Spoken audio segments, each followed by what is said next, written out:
Olá, eu sou a Vanessa do projeto Dietética Energética Oriental. Para quem não me conhece, eu sou diplomada em Medicina Tradicional Chinesa e tenho uma pós-graduação em Dietética Energética. Antes de falarmos sobre o tema de hoje, eu gostava de falar um bocadinho sobre a forma como eu trabalho. As pessoas têm-me questionado bastante como é que é o meu tipo de trabalho, se a Dietética Energética Oriental usa só alimentação chinesa, se usa só alimentos chineses provenientes da China. Não. Eu trabalho com retirada de alguns alimentos e introdução de alguns alimentos. Ou seja, eu trabalho de uma forma muito mais preventiva do que de uma forma curativa. Porquê? Porque uma forma preventiva consegue um efeito muito mais rápido do que uma forma curativa. Não quer dizer que uma pessoa não cura uma doença através da alimentação. Só que não podemos esperar que essa cura seja igual a como quando nós tomamos o comprimido e no momento a seguir a dor desaparece. Que não cura, mas pronto, é um efeito mais imediato. Então, eu trabalho como? Faço uma avaliação da pessoa, vejo o que é que está a provocar aquela doença, que alimentos estão a aumentar aquela doença e retiro esses alimentos e substituo-os por outros que vão ajudar a diminuir a doença e aumentar o processo de cura. Isto se a doença tiver cura, porque efetivamente, claro que há doenças que não têm cura, não é? Mas eu acredito muito nisto, acredito muito naquilo que Hipócrates dizia, que faz o teu alimento o teu medicamento. Eu acho que somos todos diferentes, então devemos comer todas as coisas muito específicas para nós. A alimentação não deveria ser tão generalizada quanto é, toda a gente comer o mesmo todos os dias. Acho que precisamos de fazer uma alimentação bastante específica e se cada um se conhecer a si mesmo, conhecer o seu corpo, vai conhecer o que deve ser melhor para quais os alimentos melhor que eu vou nutrir e isso vai ajudar mais do que tudo a prevenir doenças no futuro. Também a curar algumas, mas mais que tudo a prevenir. E pronto, isto para explicar um bocadinho como é que eu trabalho. O tema de hoje é um tema que anda bastante na moda, não é? Acho que é a epidemia do último século, que é o stress. Não só o stress, mas todas as doenças mentais, não é? A ansiedade, depressão, síndrome do pânico, transtornos obsessivo-compulsivos, síndromes do pensamento acelerado, pronto. Tudo isto deriva são derivados de um excesso de uma vida estressante que nós temos. E para começar, gostava de falar sobre o que é o stress. Hoje em dia o stress é visto como uma coisa negativa. Ou seja, o stress é visto como uma agressão do nosso corpo a nós mesmos. Que nos faz ter sintomas que nós não entendemos muito bem porquê, mas que estes sintomas têm muita lógica. Porque o stress, o nosso corpo é muito inteligente. Não há nada que o nosso corpo faça que seja para nos prejudicar. Só que muitas vezes o nosso corpo fica confuso porque nós lhe damos estímulos errados. E é isso que acontece com o stress. O stress é aquele momento em que nós temos que sobreviver. E que o stress dá-nos um impulso de energia que nós não sabemos de onde veio, mas que na verdade naquele momento faz-nos resolver as coisas ou faz-nos fugir. O stress está muito associado ao período da caça também. Porque, por exemplo, uma pessoa nós íamos à caça antigamente, não é? E naquele momento parávamos com o animal que sabíamos que não íamos conseguir combater com ele. E ou fugíamos ou morríamos.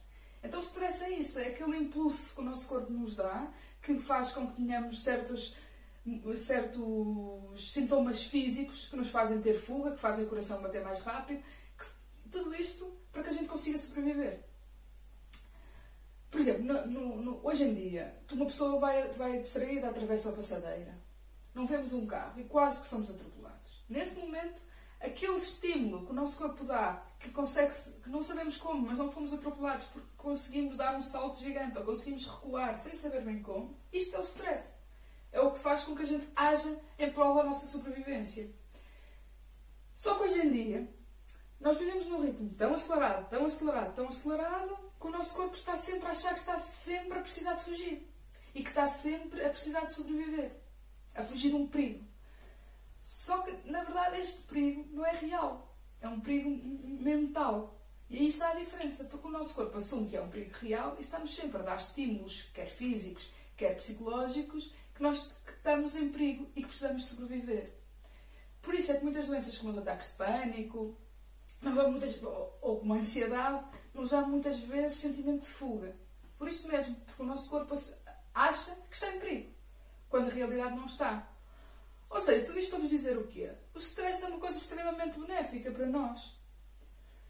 Só que nós não estamos a saber viver de forma adequada porque o nosso corpo reage simplesmente quando realmente está em perigo. Nós vivemos muito estressados, nós nunca damos pausa a esse stress, então o nosso corpo estamos constantemente a dar estímulos de que precisamos sobreviver. Ao contrário do que era antigamente. Antigamente a gente ia para a caça, uma vez por mês, e depois tínhamos períodos de relaxar. Já tínhamos comida, já estávamos bem nutridos, já estávamos relaxados, conseguíamos relaxar, tudo bem. Hoje em dia não. Hoje em dia parece que nós nunca baixamos o nível de stress. Estamos sempre aqui, stress. E isto, o que é que faz? Com que haja uma alteração nos nossos neurotransmissores. E o que é que são os nossos neurotransmissores?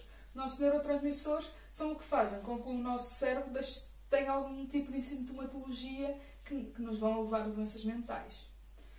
Os principais neurotransmissores envolvidos nisto são a acetilcolina, a dopamina, a adrenalina, a serotonina e o GABA. E ultimamente descobriu-se que estes neurotransmissores são produzidos no intestino. Ao contrário do que se achava até aqui, que os neurotransmissores eram produzidos unicamente no cérebro. Não, eles também foram descobertos que são produzidos no intestino. Outra coisa muito curiosa que descobriu é que nós também temos neurónios no intestino. Temos mais de 500 milhões de neurónios no intestino. Ou seja, tem-se vindo a descobrir, aliás, até se chama agora, que o nosso intestino é o nosso segundo cérebro. Isso foi uma descoberta recente que há uma ligação entre cérebro e intestino. São muito semelhantes. Ambos têm neurónios, ambos fazem ligações. Então, só por aqui, por esta coisa simples que eu estou a explicar, conseguimos perceber que para ter uma boa saúde mental, precisamos de ter um bom intestino. Pronto. Então, mais coisas que temos vindo assim a descobrir que eu gostava de partilhar com vocês. Por exemplo, como já vos falei, as doenças mentais, não é? Têm a ver com baixas ou aumento de níveis de neurotransmissores. Descobriu-se que 95% da serotonina é produzida no intestino e apenas 5% é produzido no cérebro.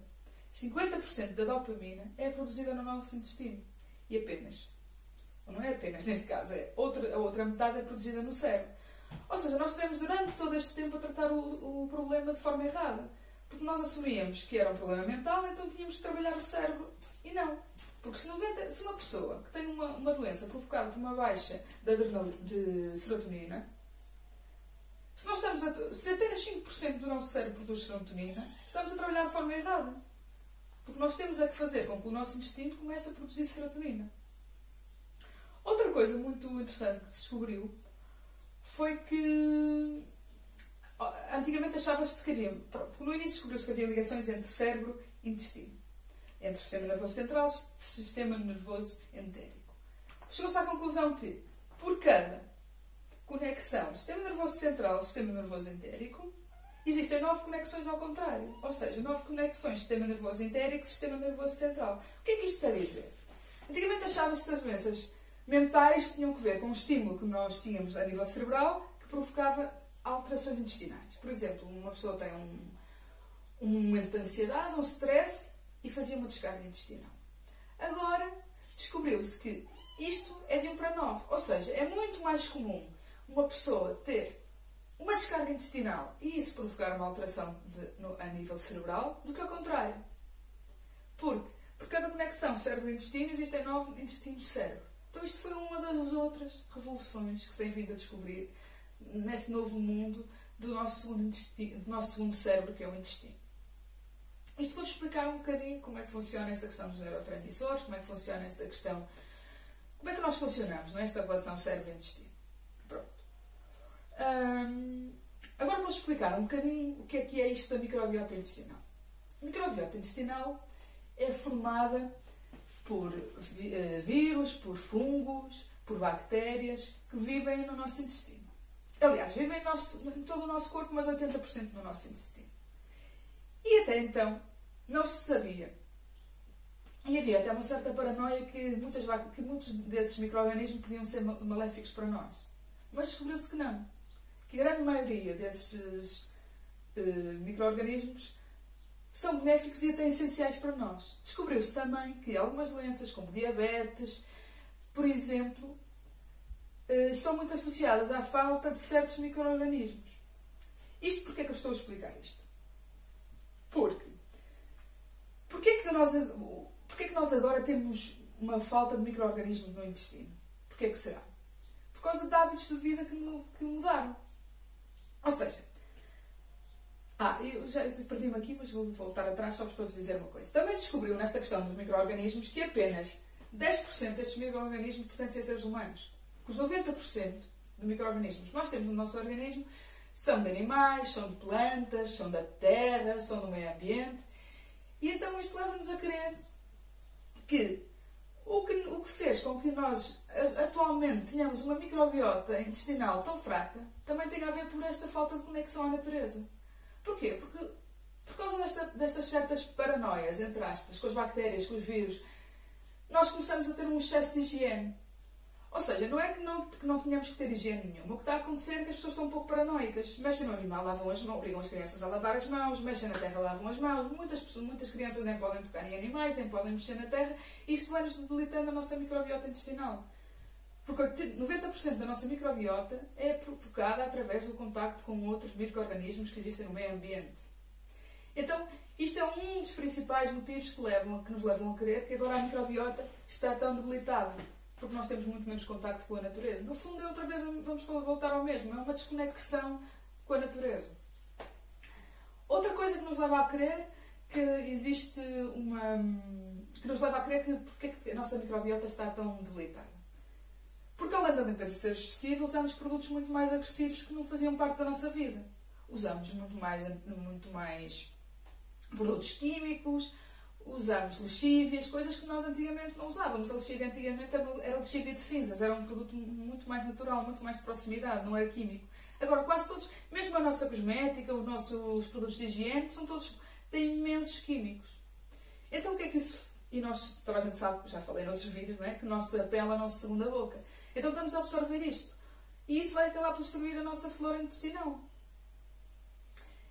Pronto, este é outro motivo. Outros motivos. Por exemplo, a água agora, quase toda a água da corrente pública tem excesso de cloro. Isso também faz com que isso mate os nossos micro-organismos. Porque as nossas bactérias boas não sobrevivem a cloro, não sobrevivem a medicamento. Então o que é que acontece? Nós estamos a ingerir uma quantidade de coisas que antigamente não ingeríamos. Então o que é que está a acontecer? A nossa microbiota está cada vez a ficar mais debilitada. O excesso de antibióticos, que não tem necessariamente a ver com a gente estar doente e tomar um antibiótico. Por exemplo, se nós compramos uma carne de produção massiva que é injetada, hormonada, com antibióticos regularmente para nenhum animal ficar doente, porque toda a gente sabe que os animais, quando são em larga escala, têm a tendência a adoecer mais, e quase todos tomam antibióticos regularmente, nós ao consumirmos aquela carne estamos a consumir antibióticos de forma secundária. E o que é que se provoca? Provoca duas coisas. Primeiro, o antibiótico é o antídoto probiótico. O antibiótico mata as bactérias boas e más, mata tudo. Depois, está a fazer com que cada vez haja mais resistência a antibióticos. No momento em que a gente precisa tomar um antibiótico, o antibiótico já não é eficaz, porque o nosso organismo já se habituou a ele. Porque consumimos-lo diariamente nos alimentos que consumimos. Então é preciso travar isto, porque o que está a acontecer cada vez mais é que cada vez mais há menos antibióticos a serem eficazes, porque o ser humano está a criar resistência a antibióticos. Por isso, sempre que tomarmos um antibiótico, tomar um probiótico quando terminarmos o antibiótico, que é para voltar a repor a nossa flora intestinal. Depois, outras coisas. Agora vou falar ao contrário. Vou falar o que é que a gente pode fazer para melhorar a nossa microbiota intestinal. Desde sempre. Desde que nascemos. Não só... Isto já falei o que é que a gente faz de errado. Agora podemos falar de como reforçar. Então, a primeira coisa é a maneira como nascemos. Porque veio-se a descobrir que as crianças que nascem por parto vaginal e que foram amamentadas têm um estilo de probióticos, desculpem, que as crianças que nasceram por cesariana ou que não foram amamentados não têm. E que nunca mais vão ter. Porque ou adquirimos esses probióticos no momento de nascença, ou nunca mais os vamos conseguir. Então, se a criança não pode mesmo nascer por parto vaginal, o que é que se já faz em alguns países, que é barato, simples e eficaz?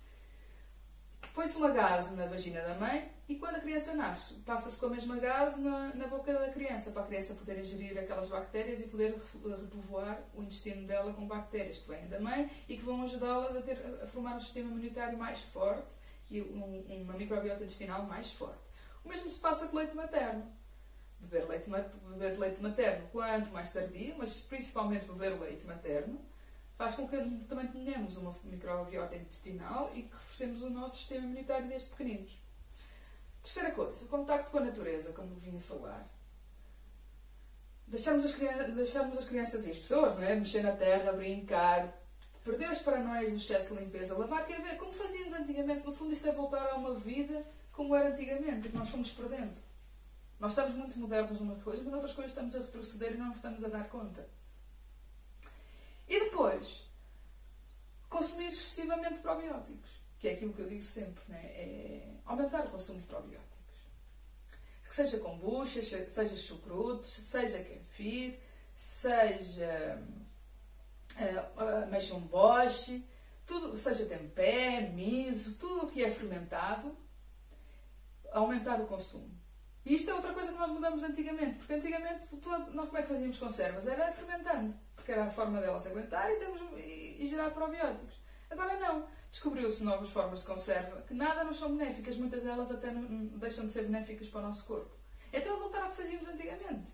Voltar a produzir em casa, a fazer conservas em casa e que de forma a que possamos ter uma boa quantidade de probióticos. Os probióticos de compra, também muita gente me pergunta, são bons, só que têm uma quantidade de estirpes muito pequenina. Ou nós sabemos, fazemos análise e sabemos que para o nosso problema precisamos de uma estirpe muito específica e aí compensa comprar. Ou então, podemos tomar na mesma. Eu aconselho muitas vezes a tomar probióticos, dos que tenham mais de 16 estirpes, normalmente.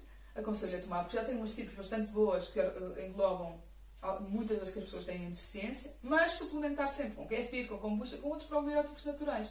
Porque isso vão ter uma quantidade de estirpes que normalmente não se encontram nos probióticos de compra. E pronto, por isso que eu tenho vindo a dizer, já chegamos a uma conclusão, não é? Porque se tratarmos bem do nosso intestino, temos meio caminho andado para tratar bem do nosso cérebro. Claro que há traumas, há problemas emocionais que também precisam ser tratados e que eu aconselho sempre para serem tratados com psicoterapia.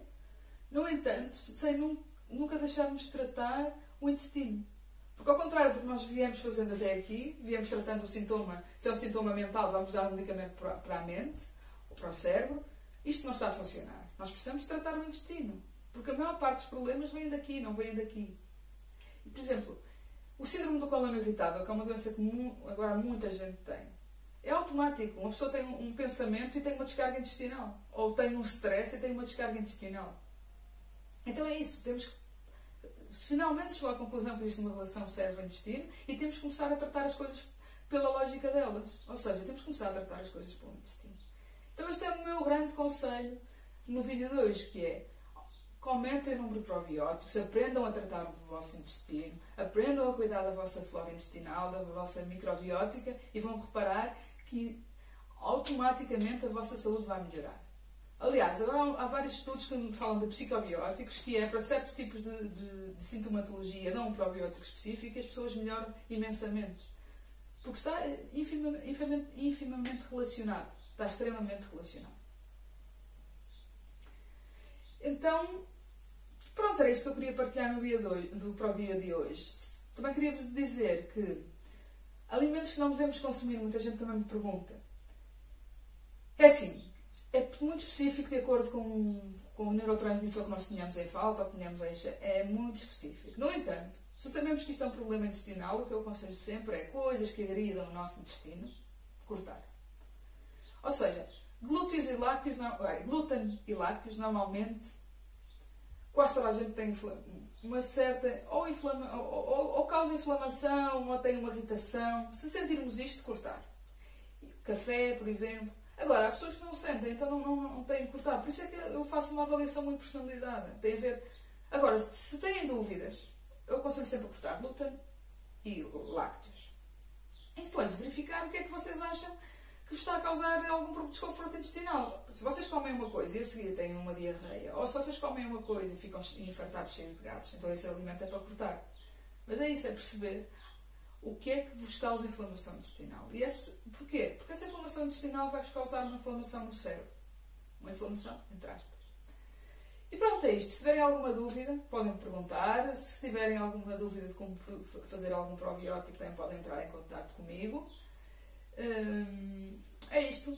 Não deixem de tirar dúvidas. Está bem? Pronto, como sempre, ponham um gosto no nosso vídeo, subscrevam o nosso canal, um gosto no Facebook, sigam o nosso Instagram e até à próxima. Tchau!